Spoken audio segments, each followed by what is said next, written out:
El Partit Popular ha elaborat, ha signat lleis, reformes i acords que han acabat significant el major retrocés de drets socials de la nostra petita història de la democràcia.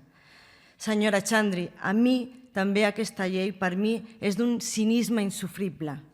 Vostès aproven mesures per ser amables amb les grans multinacionals i fetes a mida amb persones que tenen la santa cara de dir que no contractarien mai a una dona entre 25 i 45 anys.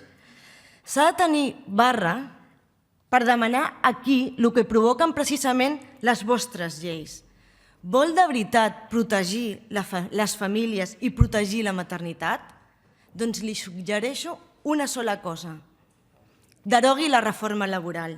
Una reforma laboral que ha precaritzat, una reforma laboral que ens ha baixat els sous, una reforma laboral que fa que la dona sigui doblement explotada.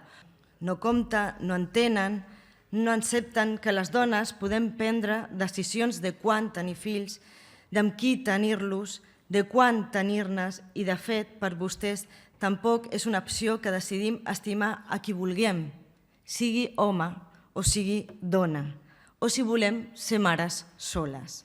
La llei, per nosaltres, hauria d'acompanyar les dones a poder decidir, no a presentar-les com a éssers indefensos incapaços de decidir per si mateixes.